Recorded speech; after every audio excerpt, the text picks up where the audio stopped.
there, it's Gavin White, CEO of Autotech Recruit, here for another Autotech Talks. Haven't done one for a couple of weeks, so I'd like to welcome Prashant Chopra, MD and co-owner of Autogem Invicta Ltd. Hi Prashant, how you doing?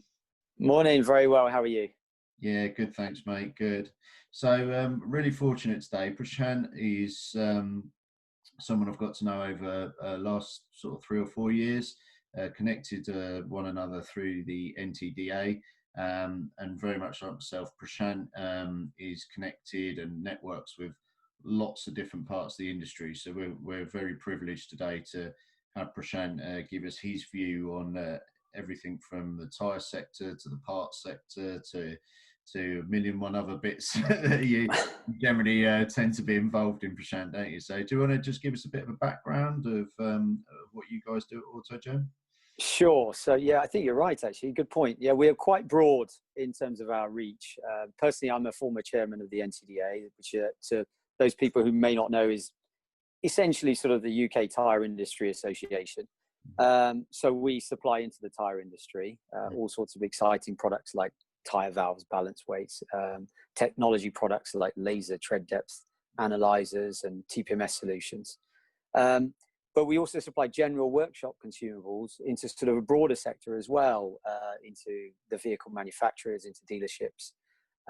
And we have quite a large export division as well that manufactures exhaust fittings. So we're quite a strange business. My wife asked me when she met me, what do I do for a living? And I told her I sold toilet paper. And she told me I was lying. And I said, no, it's true. It's like that Indiana Jones movie, the first one. Our warehouse is just full of toilet paper. And I can tell you, when there was a shortage, we did suddenly become very popular for a little bit of time. But yeah, it's quite broad. Yeah, good. No, thanks for that. Appreciate it. So I'm going to ask Prashant today some questions around, I think up until now with a lot of the Autotech talks, we've covered off, software, technology, finance, speaking to the lot of data. So today, there's lots of different subjects we're going to talk about in this today because of Prashant's broad knowledge and his reach into different parts of the sector. But I'm going to start off, Prashant, today just to see how you guys have, or due to the MOT extension, there's some valid concerns over roadworthiness of the millions of vehicles, particularly around tyres. How do you believe garages and fast fit centres can prepare themselves for the inevitable spike in people bringing their cars in for repair? Super hot topic. What a nice place to start. I think giving credit where credit's due. Obviously, I'm speaking to lots of different people, networks, and so on to see what they're sort of doing. And a lot of people are seeing this as a problem from quite a long way out. So it's not something that I think people are going to get caught out with because they've not thought about it and it suddenly hits them. Pushing the MOT from arguably the busiest month of the year, March, and then let's shove it another 6 months forward into September and even worse into October. I mean, that is a huge demand and push. And I think you're right. There's an inevitable spike. And that's probably not just from a testing perspective, but also delaying that. Those cars are going to probably need more repairs. So there's going to be a potential increase in the repair work that comes from those tests and those failures. But I mean, going back to what I was saying earlier, credit where credit's due with the people that I'm speaking to, people are seeing this as a problem, certainly from a manpower side of things. And they're already bringing staff off furlough to give the people who've been working all the way through almost a rest, get them to use up a few holidays. So there's not a glut of holidays that people suddenly want to take in 6 months' time when they're at arguably the busiest time they're going to be.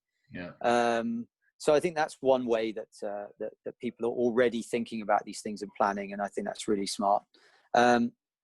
Another thing that certainly I've spoken to people about is trying to really increase capacity on their booking systems, seeing how they could turn things around a little bit better.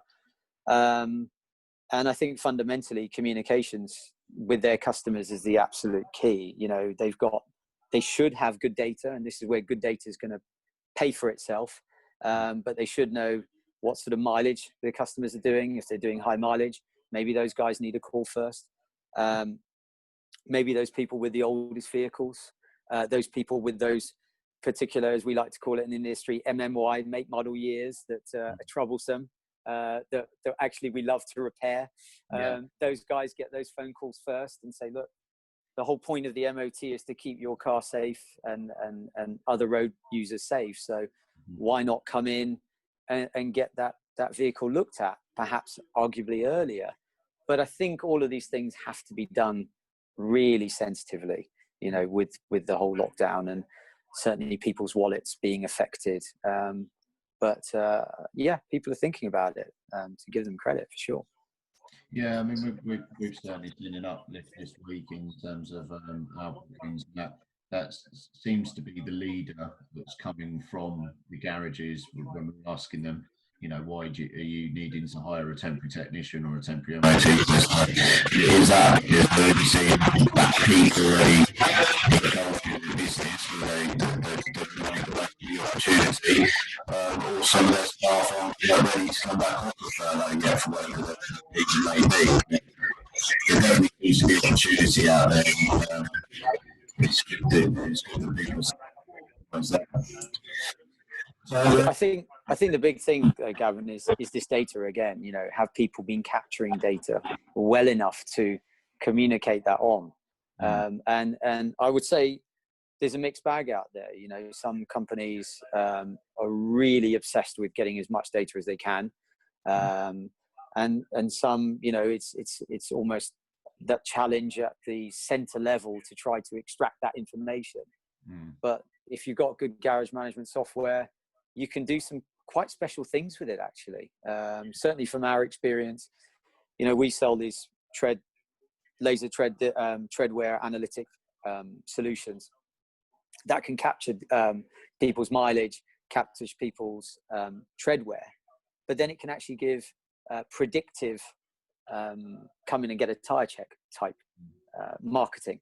And I think that's really slick. And again, you know, I think people are going to be looking at their businesses and they're going to be learning from all of this COVID. It's such a learning experience to say, sugar, I wish I did that a little bit better because that would have helped us right now.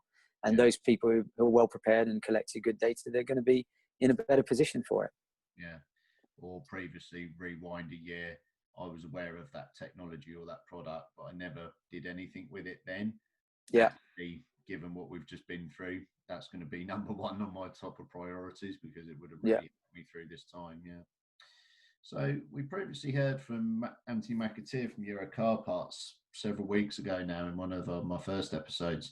The demand for batteries had surpassed that of their normal usual winter demand. Do you believe there's going to be a peak of demand in tyres too, as the most common issue with MOT failures in the UK? I think tyres is such an interesting subject. You know, do people take their tyres seriously enough? Or do they simply use the MOT as, oh, I've got to pass my MOT, so now it's time to change my tyres? And unfortunately, I think people are falling into the latter. They're not necessarily checking their tyre pressure. They're not checking their tread depths as individual road users. So I'm not so sure. I think the MOT is still going to remain to be a serious driver of tyre sales. But saying that, you know, the nice thing about COVID is people are starting to get out and walk. And I've certainly, after work, I'm going for nice walks with my family, and can't help myself looking at the cars in people's drives and going, with cobwebs on that one, those tyres are completely flat. Do they even know? They're clearly not got out of their house for a while. So you might be having slow punctures, which might focus people's mind's eye and hopefully bring forward some of that work rather than letting it hit that inevitable spike that we spoke about earlier.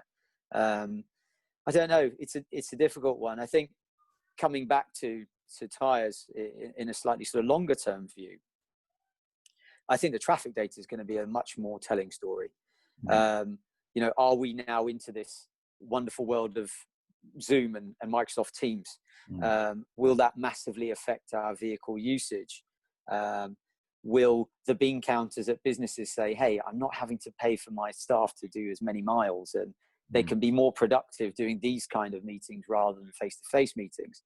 Or would it be arguably how I feel, that I love meeting people face-to-face, and I'll miss that, and I'll welcome the opportunity to see as many people as much as possible. What we're hearing already from customers is some people are actually really quite excited to have people come out and see them right now, whereas others are like, no, just, you guys are from London, that's where it's from, let's keep you away. Yeah. So it's a difficult one, isn't it?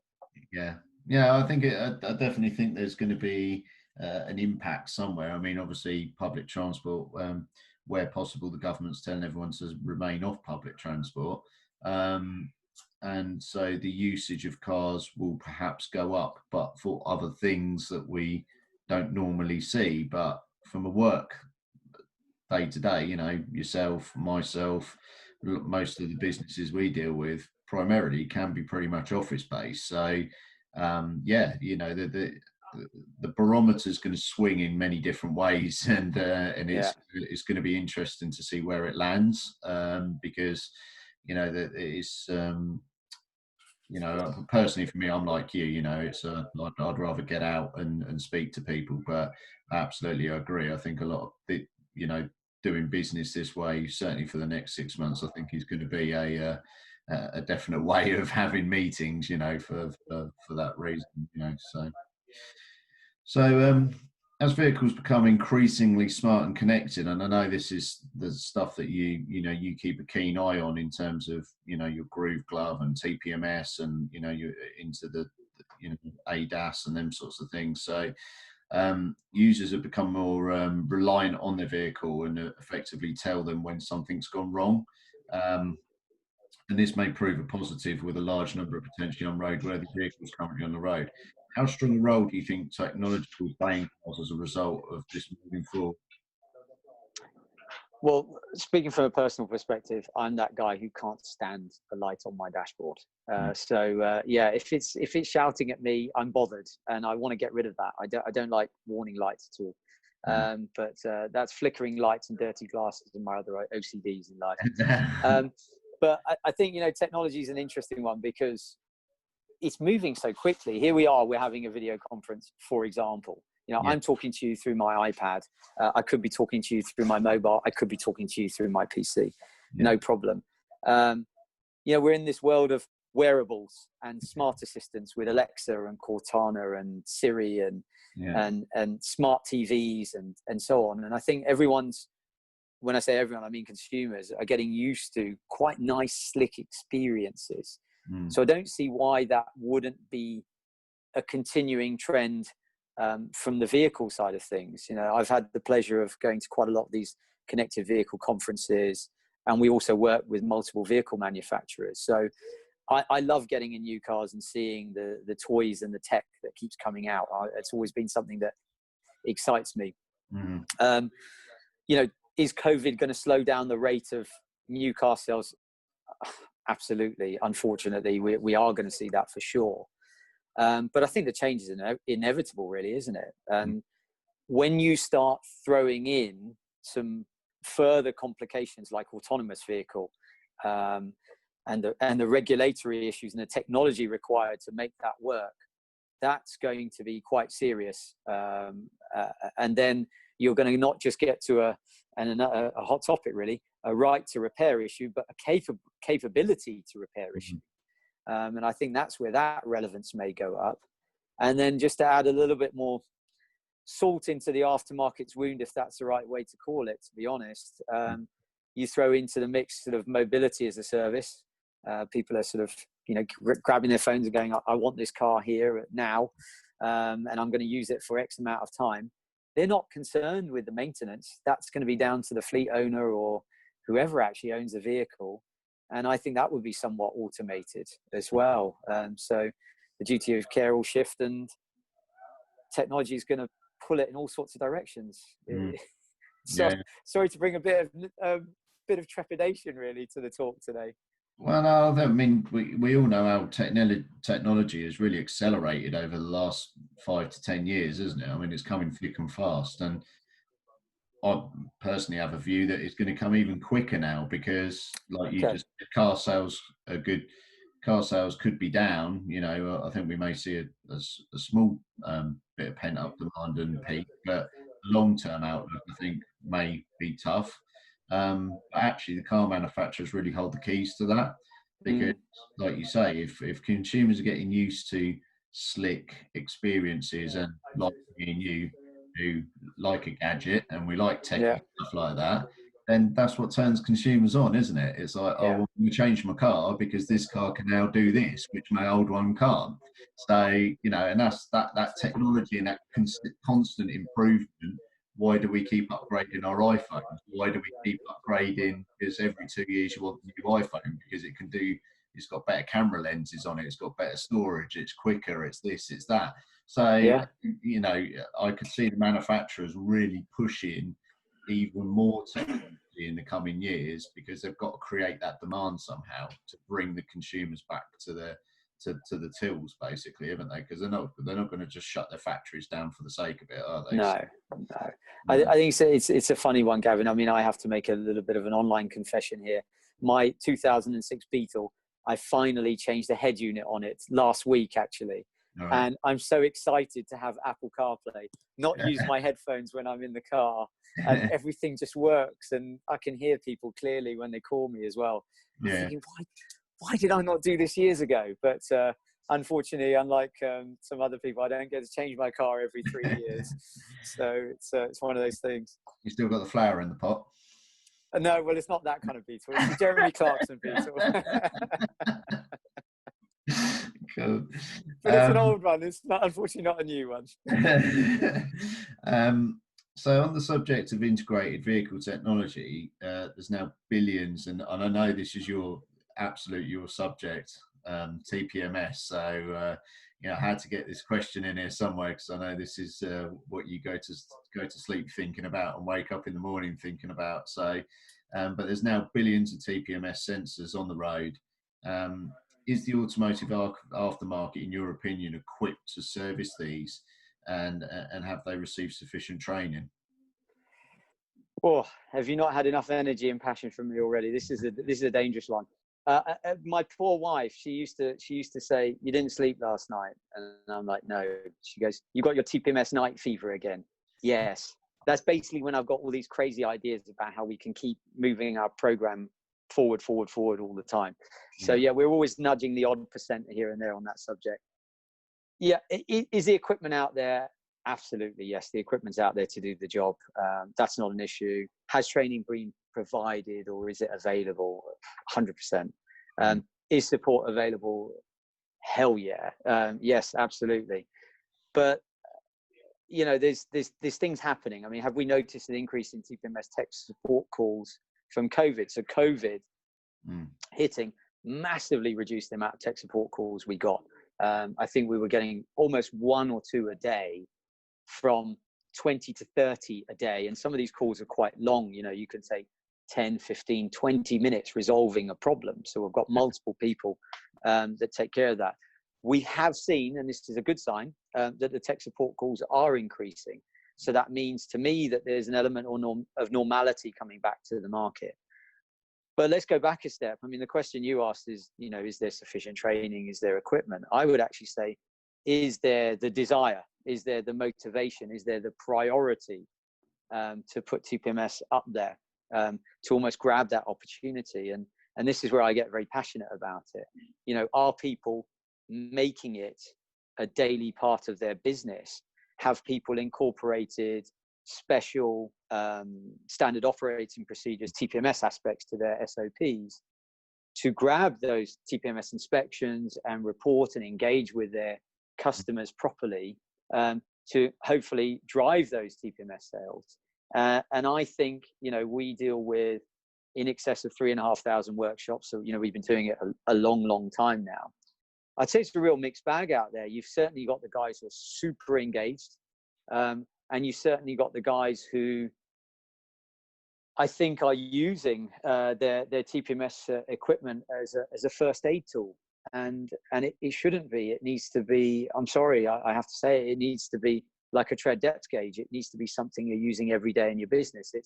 It's not a tool that needs a charge when you finally open it and need it. It's not a tool that needs an update. It's not a tool that should be gathering dust. It should be a tool that's actually got wear and tear on it. Yeah. So, these are the sorts of things where I would kind of come back to you on a question like that.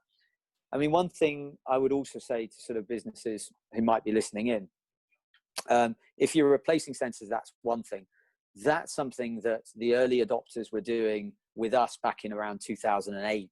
And considering legislation came in 2014, early adopters have been replacing sensors for a long time. Those early adopters, and we're seeing more and more people in the last 2 years are starting to aggressively understand TPMS servicing as an offering to their customers coming in. It's not just about sensor replacement, it is about servicing sensors and getting rid of those awful corroded stems and things like that. So there is a bit of a mindset shift going on. We're seeing a big growth in TPMS service parts, shall we call it, rather than sensors themselves. But again, training, engagement, SOPs, priorities, it's really hard. It's really hard to keep encouraging people to grab the opportunity, but there is certainly an opportunity out there still. Oh yeah, without a doubt. Well, I mean, I think I'd go back. I ran you a couple of months ago, didn't I? When I think my uncle took his Renault Kadjar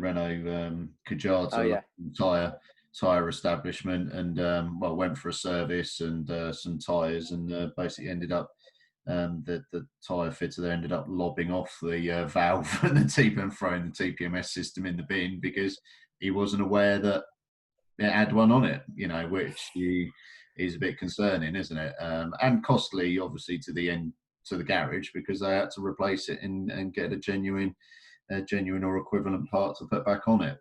So I think lack of awareness today that's a little frightening, because when you're getting them in Ford Fiestas and Vauxhall Corsas, every BMW, every Mercedes from 2014 on, for example. It's been around a few years now, isn't it? It's been around a while now. So I think, the likelihood of damage, yes, if someone's not paying attention, can still happen. But complete lack of awareness is, that's a bit eyebrow raising, in my opinion. Yeah. Cool. Good. So we traditionally face-to-face interaction is likely to be a thing of the past, and I think we covered it off in terms of Zoom and stuff like that. But sometimes there's some technical tools that the aftermarket can quickly adopt to communicate effectively with customers while working more efficiently. Absolutely. I think we're having to, right? We're having to adapt. All businesses are having to adapt. Certainly, the B2B providers. I mean, look at what we're doing today. Here we are on this Zoom meeting. It's, I think we have to adapt. Is it the death of the sales rep? We touched on this earlier. I don't think so. Coming back to the human interaction aspect. But I think people have to use technology to find a way to engage with people. Gavin, hats off to you doing these talks. We thought about doing this idea, and then suddenly I'm on LinkedIn and I'm seeing you're doing it. I'm like, Gavin, man, thank God he's not my competitor. He's so good. He's always thinking of these good ideas. So we've had a few webinars ourselves. We've been using collaboration software internally as a business, certainly for TPMS tech support, for a long time now. And a lot of these web conferencing tools are essentially collaboration tools as well, where you can share data and whiteboards and all that kind of stuff and present. So I'm really personally happy that there's becoming a bit of a cultural shift towards people not being so terrified of getting on a web conference. And that's kind of allowed us we did a product launch with our Michelin wiper blades. We've done a couple of technical webinars for customers. We've got our new iSensor Pro tool coming up with a live launch. We're really buzzed about that. That's going to be the first time we're inviting journalists in and hundreds of people in for a live launch. So trying to sort of embrace the technology. And then the other thing is we were talking with our field sales team to say, look, people are going to be potentially uncomfortable seeing you guys, but we need to utilize your skill set. And how can we get you to engage with people better? So we've actually set up an online booking system where people can book sort of consultations for different products. If you want a TPMS tune-up, you go there. If you want to learn about our laser tire analytics, you choose that session. And then you can pick your own time for a session. Yeah. And then the appropriate experts in our business, their diaries are effectively opened up and the meeting gets created automatically. So I'm sure we're not the only business that's thinking like this, but we're having to adapt, aren't we? We're having to find a way to communicate better. And it'll be interesting to see if that's happening downstream, not just on a B2B basis, but B2C basis as well, how people are engaging, because I think people like to see faces, don't they? And interesting to see whether you're engaging with different faces as well, isn't it? Because inherently you would have just continued to do it the old way, but because you're embracing a new way of doing it, that may float the boat of someone else that wouldn't have necessarily engaged with you in the old way, would it? So yeah, it's going to be really interesting, isn't it? It's I think a lot of people are not, I'll be one of those. We're creatures of habit as human beings, aren't we? That's the thing, and I've got to say, like I said before, always person like to get out and about, speak to people, and you kind of sit there and think, happily sit on the M1 and the M6 for 3 or 4 hours stuck in traffic, and actually, you kind of could just get thrust into doing it this way now, and you kind of think, oh well, it's just saved me 2 hours of my day, and I can just crack on with so much other stuff now, so that productivity is definitely going up, isn't it? But I mean, I tell you what I think is really nice is that the video conferencing is allowing us to open up the office to other people. I mean, here we are right now. I'm going to give you a little quick whiz. We're fairly busy and what's going on in our offices. But what I really like is this what we're doing with our TPMS sessions, for example, is our tech support team are doing what we call a tune-up for people. And these are people that, have spoken. A lot of customers have spoken to these people and said, oh, thank you so much for helping me. You're fantastic. I get complimentary emails about our team all the time. And now they're actually getting to have a face-to-face interaction with those people that normally just on the end of the phone. Yeah. And I'm really excited about that, because I think it's nice for people to put a face to the name, albeit through a medium like this. It's cool. No, it does. It is cool. Yeah, it's making a change, I think, for the better.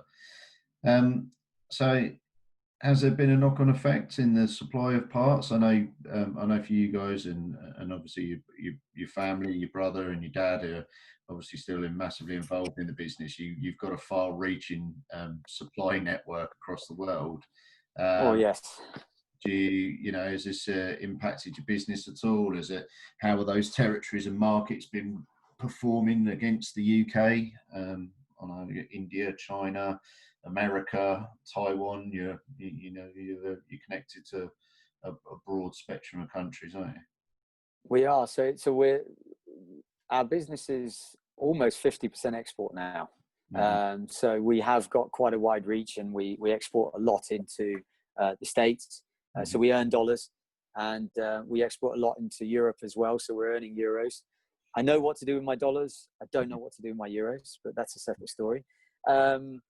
And obviously, as people have been shutting down, from a customer perspective, that's been quite interesting.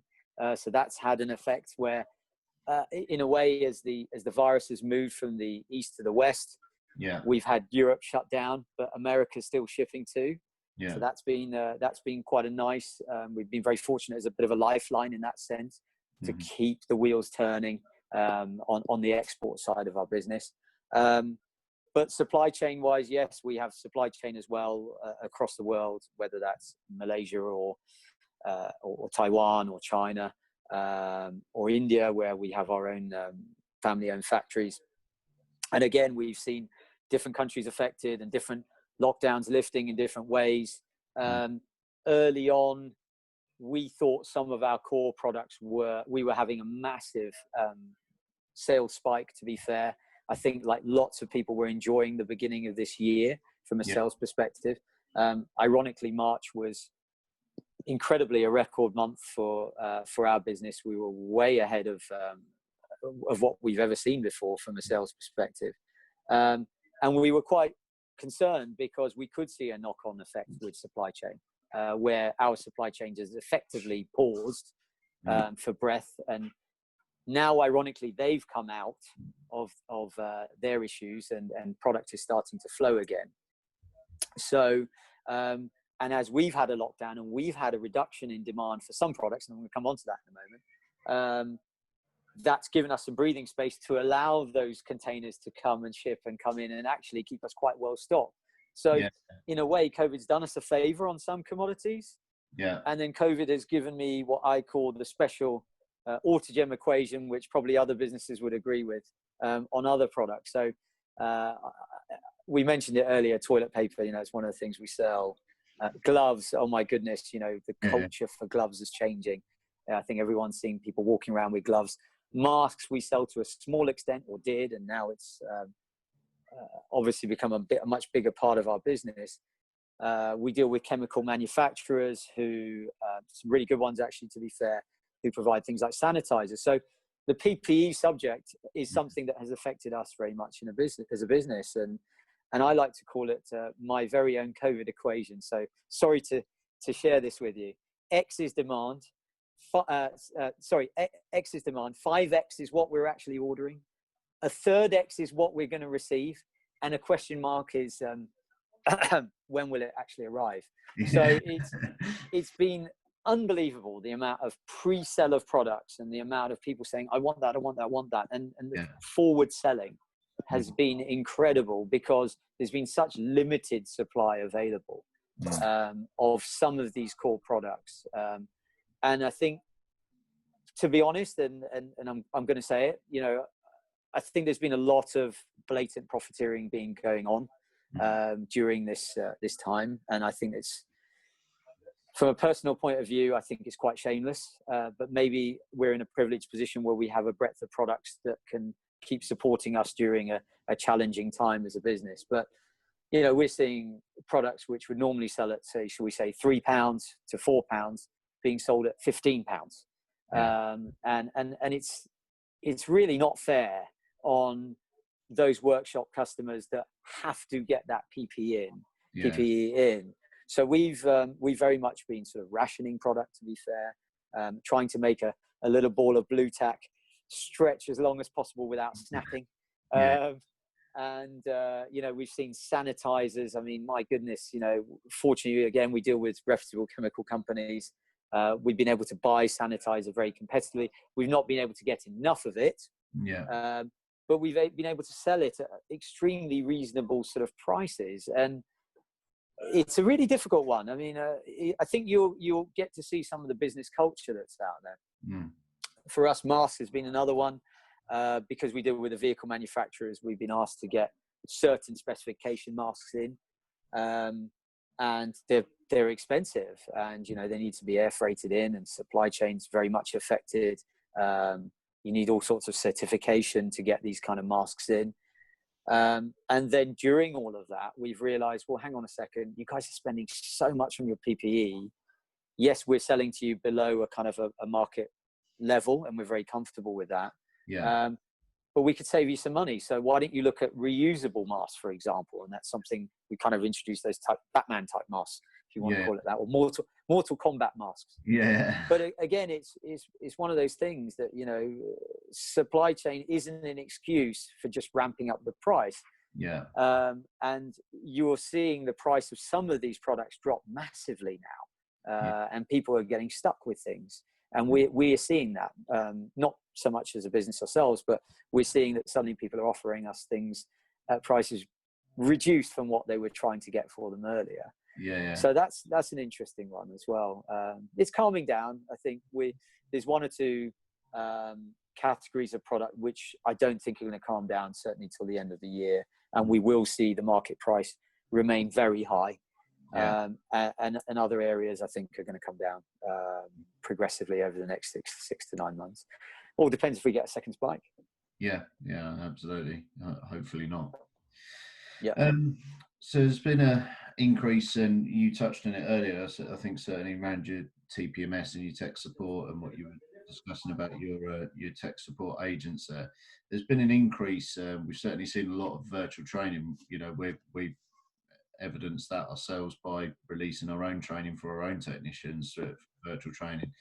But throughout this period across the industries, the automotive market was suffering from a shortage of skills before the lockdown. What are your thoughts on whether this time has been used to up the sector, upskilling them online? You know, I know you guys have got some virtual training platforms. Have you seen a demand spike in that? Mixed bag. Again, a bit like the TPMS engagement, shall we say. Mixed bag. Certainly some people have been training quite a lot. We've got some sort of distributor partners that we work with. They've got their sales team to train aggressively, which I thought was a very sensible move, actually. Some furloughed workers have been training as well and jumping on some of our online courses. It's difficult though, isn't it? You know, when you go further up the chain of command, shall we say, the priorities, the juggling that people have had to do, you know, where does training slot into that? When they've got so many things to worry about, whether it's cash flow or, you know, manpower and so on. You know, it's a difficult one. It's a difficult one. But yes, I think people are upskilling, and certainly people on LinkedIn are telling other people how they're doing with their upskilling. And I think that's a really sensible thing to do, especially where, unfortunately, I think there is going to be some redundancies in the industry, and it's a very sensible thing that people do something beyond, I don't know, I've been working the whole time, beyond, shall we say, purely viewing some of this furlough as an element of a holiday. I think it's a really good opportunity to sharpen your own toolbox, really. And I've seen some amazing things some people have been doing that I know, and I think that's very proactive. Yeah, no, I agree. I think it's what you use your time best at doing, isn't it? And you know, I know we've been exceptionally blessed with the weather of late. Oh yeah. You know, I still think for the industry, and like I say, we're starting to see this and being at the forefront with a recruitment agency. You are, although you're starting to see movement, I certainly still think we're not out of the woods yet for at least another 2 to 3 months. And certainly while the furlough period is going to be going on till October, many employers are still going to be in that catch-22 chicken and egg situation. It's like, do I bring them back? Don't I bring them back? Is it financially viable yet? Is there enough business out there for me? Because if I bring them back off furlough, then, you know, I might only need him for a couple of days, but then I've got to put them into furlough again for 3 weeks. And I know that's why I think they made the changes, so you can now do it on a part-time basis, and you've got to log the hours they do. But it's going to be with everything else that's going on. You know, it took a while for this country to get its head around furlough in its first 2 or 3 weeks.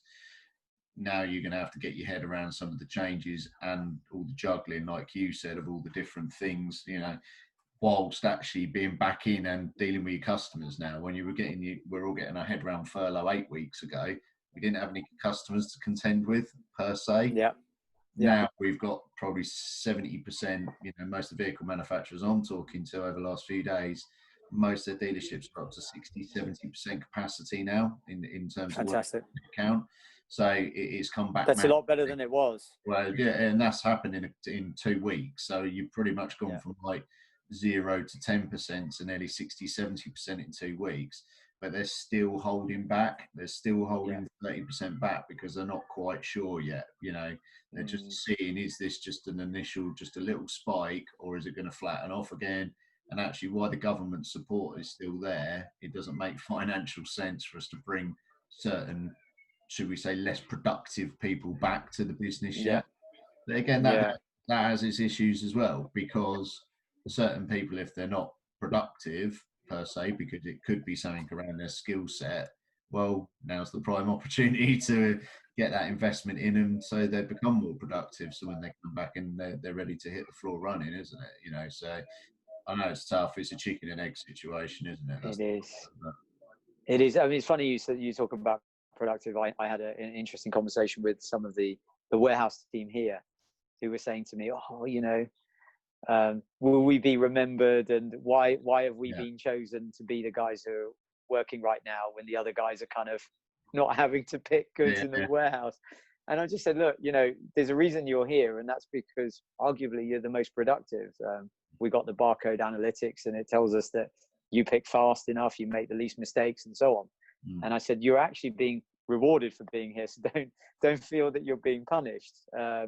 And I know it sounds terrible, but if there is a capacity issue and we do see a drop off, I said to them, I said, you guys are the first people to stay rather than the people who are not to stay. And productivity is a serious issue.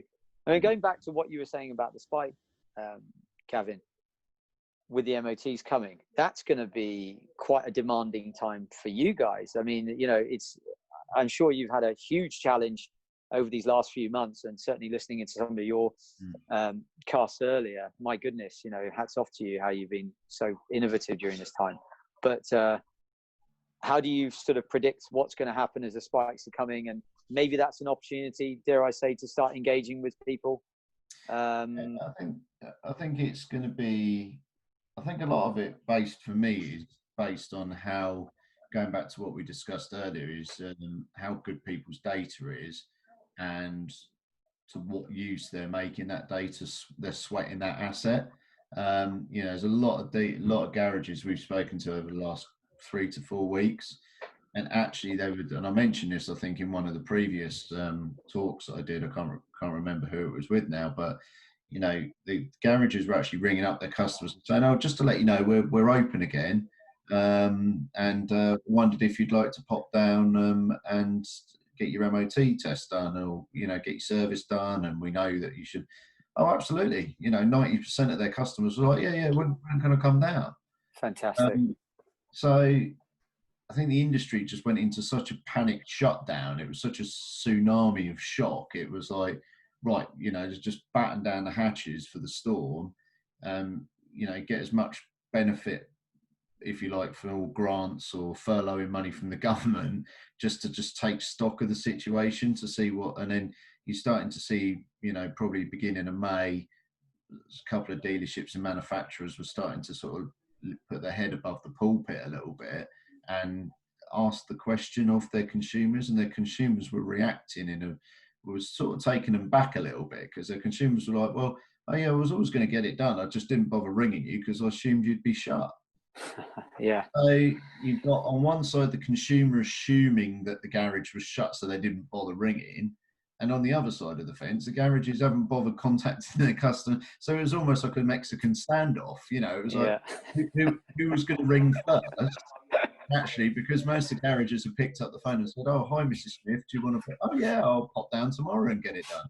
So I don't think it was necessarily ever a thing massively about money. I'm sure it does affect some people. I'm not making a sweeping statement there. I'm sure the money side is tight for some people, but actually, from what most of the dealers that we've been dealing with have seen, is vast majority of their customers are like, "Absolutely, I'll be down tomorrow, and you can crack on." So I think that's why, since they've started picking up the phone middle of May, back end of May, early June, all of a sudden they've gone from sort of one technician perhaps jumping in the workshop fixing a key worker's car to now, within 2 weeks, going to 60-70% capacity. That's quite a big jump in a short period of time, isn't it? But because they've asked the question. So yes. If they'd asked the question a bit earlier, and I think it was interesting when you look at Quentin's data that come out yesterday from Geek. Yes. Germany, all the way through this, have been nearly 100% capacity, when every other European market has been massively below that, probably at 10-20%. I don't know. I don't know the full ins and outs or the answers to that, but could it be as simple as the Germans just ask the question of their consumers? "What would you like, sir or madam? Would you like your car servicing?" "Yes, I would." "Oh, well, there we go. We'll carry on as normal." So I think there was some knee-jerk reactions that have gone on, and obviously for the right reason. I mean, every country's different, and every country's had different easing and lockdown regulations and different financial fiscal aid packages as well. But it has been glaringly obvious that actually, as soon as garages start asking the question, the consumers are saying, "Oh yes, absolutely, I'll get it done again." So And you're only going to make the most of that opportunity, is like what you said earlier, is if your data's clean and your data's up to date, and you're sweating that asset, so. I feel like an American when I'm saying data is everything, but it is one of those things right now. It's so important. I think what's interesting as well is you've got warranties which may be expiring, and have they been deliberately extended during that period of time where you had the March peak registration and cars would be falling out of warranty. Oops, I wanted to get it done before it falls out of warranty. Absolutely. So from a sort of car dealership point of view, absolutely fascinating times, isn't it? It really is.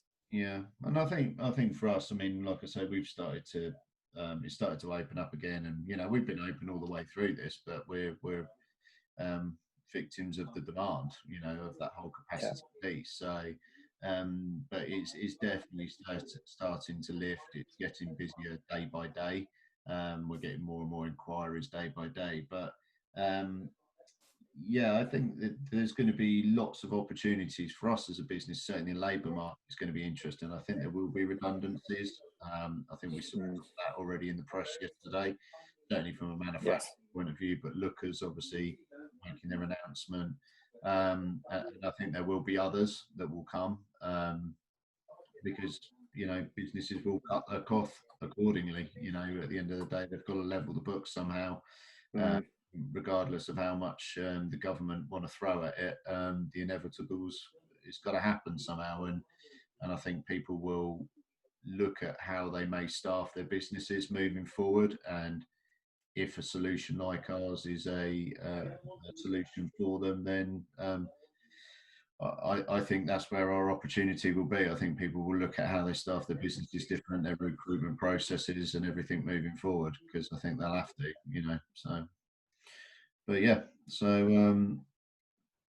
well, thanks for today, Prashant. Really appreciate everything today, mate. It's been the knowledge of the marketplace is amazing, and like I say, the reach you have internationally is always find it fascinating talking to you, mate. So appreciate you sparing me the time today and coming on and having a chat with us, and wish you all the best, and I'll speak to you soon, and hopefully get a face-to-face with you soon, mate. Look forward to it. Thanks so much for inviting me, Gavin. Honored to be in one of your talks. Really, it's a real pleasure. Great to see you. Thanks so much. Cheers, mate. Speak soon. Cheers, mate.